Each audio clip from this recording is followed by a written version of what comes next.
that sounds expensive. Exactly right. Yeah, like it does, man. That's what I'm like.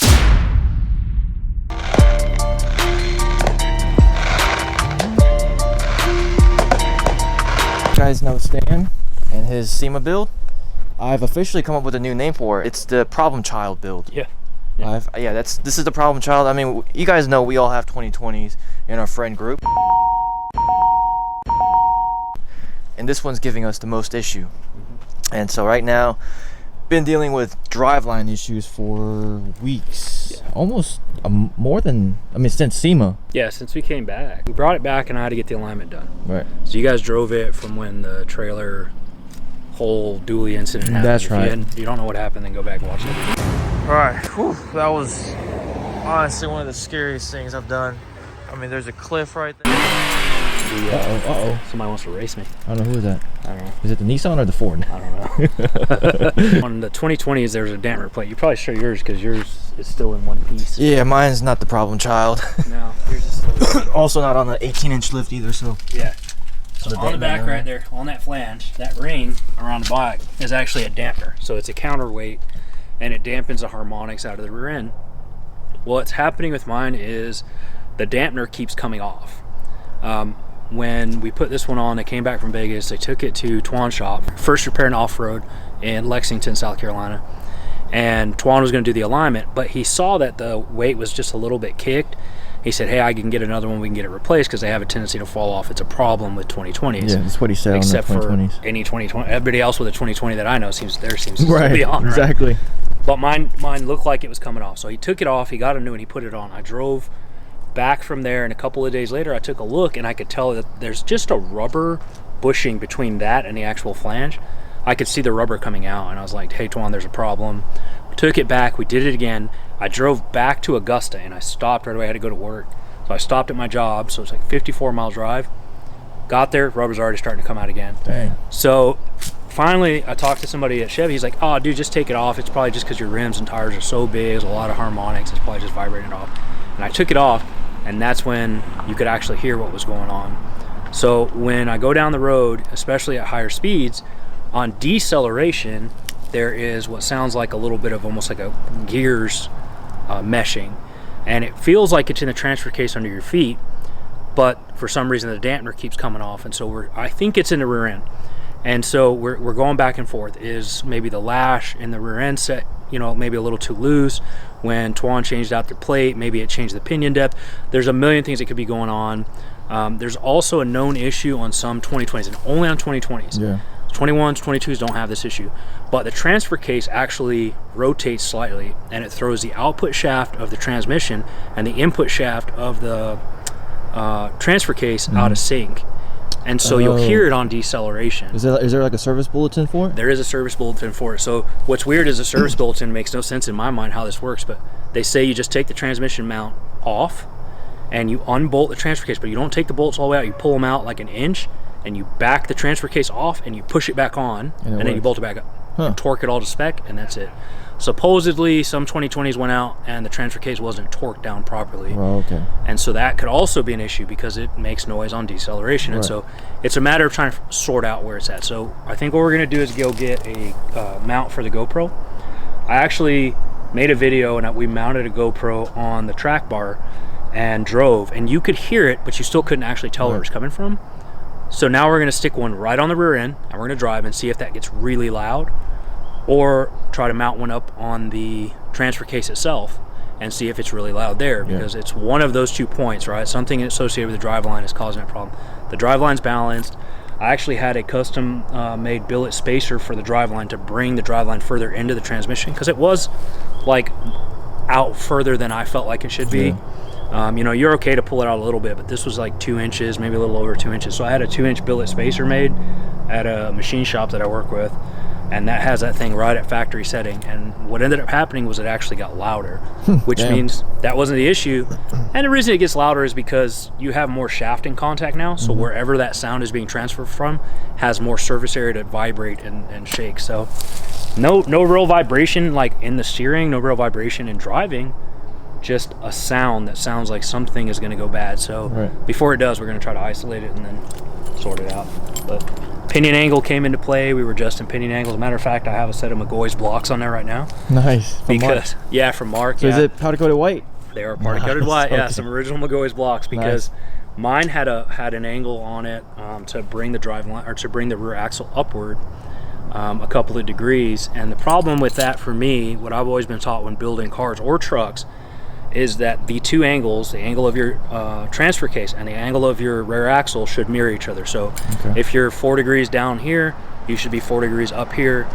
Even if you're really far apart like I am, where my transmission and my rear axle are 18 inches in difference now. So you just want those angles identical to each other within a degree. And so now I know Mark's blocks basically mimic the factory alignment of the axle as far as the angle, because they're flat. And so we used his because he actually got a new set, and his were sitting at the shop. So rather than putting a shim in it, I just swapped blocks out real quick to try that out. His were the same size, and it didn't do anything. Seems better or same? It seems like maybe it's a little bit better.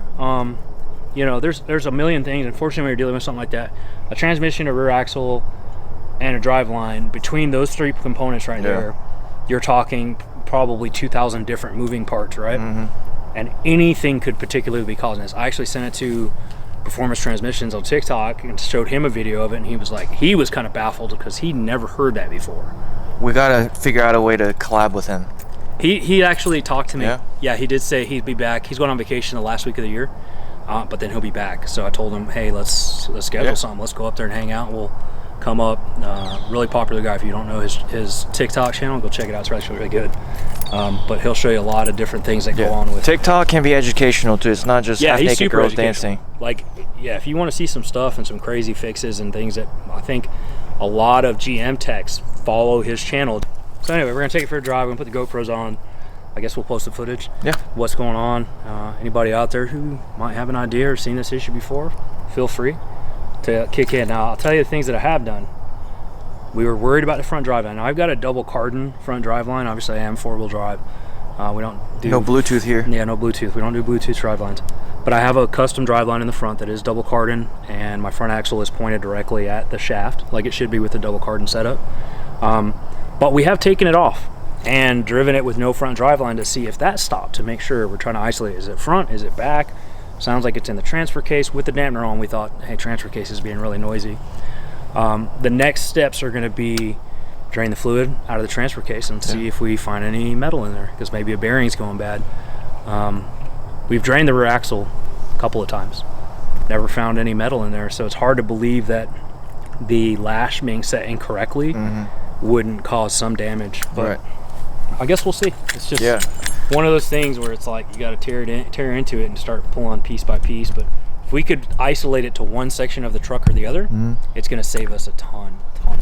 Keep in mind, Stan's actually been doing a lot of troubleshooting. It's not like he's just had a problem and he's not doing anything about it. He's been losing sleep at night because he can't figure out what's wrong with his truck. And I mean, I would be too. He technically just got this truck, got it built, and he hasn't even been able to enjoy it, and it's been nothing but problems. So I would be losing sleep too if my truck that I just bought that I built was having issues too. So yeah, it's just, you know, I want it to be perfect. Yeah, and we're gonna figure it out. Yeah, it's just one of those things you got to deal with. When you customize anything, you're going to run into an issue, and there's going to be something that maybe wasn't taken into account for. And we're gonna fix it.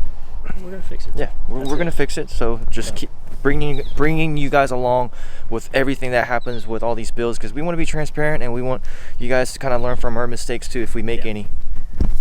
Oh my goodness. Yeah, if we didn't make mistakes, I mean, if we didn't make mistakes, I mean, if we were perfect, we'd be making a lot more money. But the good thing is that by making mistakes, you learn a lesson. Yeah. Right? If you make a mistake, you fix it, you learn a lesson. You never make the mistake twice. Yep. So this is just something we haven't ran into. Yeah, before. you gotta learn from your mistakes. So we're gonna figure out what's wrong with it. So let's go ahead and go to Best Buy and get some footage. All right. Keep in mind, my camera is on your seat, and it's filming my head. This is my first time riding in this truck. Is it really? Yeah. Oh shit. I haven't been in it. Well, I have been in it, but no, actually, no. I mean, after SEMA, when we had to take it to the gas station, I was like, it was crazy. Your alignment was like nuts, and I couldn't like. It was nuts though. Was it? Well, You know the other thing is when it's really windy. It was super windy. That's why it was nuts. I could actually feel the wind under me. Like moving your truck side to side, and like you could literally feel the wind hitting on your cross member. Yeah. It makes it tougher to tell. Over there, they're like, oh, I just drove by them. Yeah. Dude, they were like freaking out. They're like, look at that truck. I did figure out how to adjust my headlights, by the way. I did find the screw. No, I didn't do it. So we'll probably get flashed a bunch if it gets dark enough. All right. I get flashed at least like 20, 30 times driving home. I'm like, I can't do anything about it. What do you want me to? And I can't flash them back. Yeah. It doesn't do any good because it's over their head anyway. Yeah. Like, my bad. I'm sorry. Just let them know it's your low beams. Just flash them. Yeah. I kind of wish like. Well, actually, turn your high beams on, and then it'll actually not shine at their faces. No, because it's both lights come on. Low beams stay on and high beams stay on. On these trucks? Yeah. Oh, mine shit. it does. I don't know if that has anything to do with what Phil did to them, but I mean, it's both. Okay. All it does is opens a new channel of light up top, makes them like. Oh, so what it does is it turns the fog lights off, though. It does if you turn have the fog, fog yeah. lights off, yeah. 65. Right here. 65. Good thing the speed limit is 65. Oh, dang. Dude, that is not. I have to get in my throttle to get off of it. Dude, that sounds expensive. Exactly right. Yeah, like it does, man. That's what I'm like stressing about because I'm like, dude, I don't want to put in the transfer case. There's my neighbor. Transfer cases and transmissions on top of that are like super back ordered. So. Oh yeah. It's not like I can even just be like, oh, fuck it, I'll just get another transmission. No. Dude, No. I just felt it right there too. It's just. I know how to control it under engine load. Yeah. So when it starts to decelerate and then switching from deceleration to acceleration, it'll do it again until I get over a certain engine load and then it completely ceases. And then if I keep the engine load over like 40%, it does fine. So I had somebody say like, oh, check the torque converter and stuff. I'm like, but torque converter lockup is good. It does it in every single gear. So I know it's not trans related because it would be, well, I guess I can't say, I'm not a trans expert. I can't say that because it's not in every gear, it's not trans related. But for high, same problem. Drove in 4 high. Now I don't like to go like super high speed in 4 high, but you know, I got 40 50 miles an hour in 4 high, and same thing, same exact noise. Nothing changes about it, Right. which makes me go back to the rear axle. Or like I said, that one issue about the transfer need to be pulled back and reset. The only thing I do know is when I did get the truck delivered back from Houston, I had to take it off the trailer. And I was actually in 4 low when I drove off the trailer, and then I just drove up my driveway. There was a big old clunk, and I was like, what the hell is that? And that's when I realized, oh my God, I'm in 4 low. Like, what the hell am I doing? Took it out of 4 low, put it back into 2-wheel drive. That is actually part of the diagnosis, is like, was it in 4 low at any time? I didn't drive at high speed. I literally pulled off the trailer and just pulled up my driveway. I mean, they probably put it in 4-wheel drive to get it on the trailer. They put it in 4. I mean, you're supposed to drive. When you get on a trailer, you're transporting. You should probably leave it in 4 low anyway, because that means that all 4 axles are engaged. And when you put the parking brake and lock the transmission, all 4 axles are not locked. True. You know, instead of just the rear and your front are just free floating. Let's see if we can capture it. I don't know if the audio is going to be able to get it. Oh, I can make it be honest. really loud. Let's see. You can make it really loud. Let's see. Oh wow. I can hear it really good. I just hope that the camera can actually capture all that. Yeah, that would have me worried too. Right there, like. So I'm like trying to stay barely in the throttle. The reason being is it generates that noise. I mean, I can feel it. I feel like I can feel it. Yeah. I feel like I don't know if that's the tire or what, but. No, you feel it. That's right. That's that noise. And now you see why it's shaking the dampener off, because it's that vibration. When the dampener was on, we couldn't really tell. It actually does a really good job of dampening noises from the rear axle, but it's not supposed to be that much noise. I mean, there's always going to be some noise out of your rear axle of your tire spinning, and the reason they use that on the trucks is because they're trying to make it as comfortable as they possibly can, so you want the cab as silent. Obviously, with MTs, once you get up doing things like this, you're not looking for silence in your car. Your MTs are going to make tons of noise. You know, boggers, anything like that, they're going to make tons of noise. So you're not looking for silence. I don't like the noise, the grinding thing that we're hearing. That's what's concerning. The noise doesn't bother me. just Yeah, I don't like that either. trigger cases. Bam, here we go. Blinding people now. Lights just came on. The person in front of me is probably like, I can't see anything. Shoot, I thought I was bad. This truck's probably even worse. This truck Dude. blinds me, to be honest. Yeah. When you're behind me. Alright, we just got on the interstate, so let's see how bad she is on the interstate. Alright, it's like 73 miles an hour right here. Right now, I'm just hearing a lot of wind. Yeah. It's there. Just heard it right there. Yeah. That was when I switched. So when I come out of the throttle, so here we go, 70 miles an hour. Oh, wow. Yeah. Does anybody know what that is? Back in throttle, it's like, and it's switching What again. is that? No idea. Now you see why everyone's so confused, because all of us are like, Right there it is, there. right there. Almost sounds like Jake brake. Dang, that sounds terrible. See, and I gotta like push it to get it out. Dude, that sounds awful. Yeah. This is yeah. It's a Jake brake mod. Jake brake on. I don't know, but it's bad. Whatever it is, I really don't like it. We went and got some stuff from Best Buy. Came with the Ram was on standby. Oh, dang, that's hot. That's hot. What? That exhaust is hot. That exhaust is hot. You missing some hair there, bud? Might be going through regen, I don't know. Yeah, probably. I see. Yeah, Dude, this is like intense right here, dude. Is it? Jesus Christ, I can barely squeeze that. Sheesh. Yeah, right. That's like Put your finger in there. It's not too bad. No, try to Squeeze the open other it. side. Try to open it. Yeah, squeeze it. Woo! Yeah. That's good stuff though. Yeah, that's got good good pinch power. Alright, you grab the GoPro. You gotta get the GoPro Oh, tall it might be first. in the other door. Other door? Yeah, Other door isn't like the other door. the other side of the truck. You know, you can just walk around. Tam likes to work the hard way. He could have literally walked dude, around. what? It's not in there. It's in there somewhere. Oh, it's in the center. It's in the cup holder. It's in a cup holder up front. Hey! Look at there. I just wanted to hop up in the truck to see how bad it was. It's not that big, but it is. On this situation here, is that better for you? No, I already have plenty of light from Like, I could just do this, Motorsports bro. Co. Rock Lights. Bam! Yeah, except you don't have any more in stock to get my truck hooked up. So Yeah, we got some coming. yeah, well, you know what? Too Alright, bad. should we do it this way? Going towards the underside of the truck? Clean up the lens real quick. Oh, yeah. Smudges. Because I don't ever use this. I use it for filming my sexy movies. Oh. Homemade videos, POV. That's why he got that, so he can put it on his hat next time. Bam! Hell yeah! So where you gonna put it? My wife watches this, she'll be like, shut up! Plenty Next thing you of know, there's a lighting down GoPro here. flying down the road. Ooh, I hope not. There we go. Oh, and there's a cop right there. So, ooh, buddy, you did that right in front of a cop. Hey, you want to put a zip tie on it just in case? Man, I don't think that's coming off here. All right. Hey, I was just. Hey, it's your GoPro. I don't think it should either with the rubber and all, but I don't know. He only paid $100 for it, so. I know, but still, it's. I mean, a GoPro's. Yeah, GoPro's still. They're expensive, you know. I can't get out of this freaking screen. Swiping up and down. Alright, we're live. All right, let's go. Live fire.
came with the Ram over here. Hi, bro. Yeah. Still running. Nice. Yeah. Like, comment, and subscribe.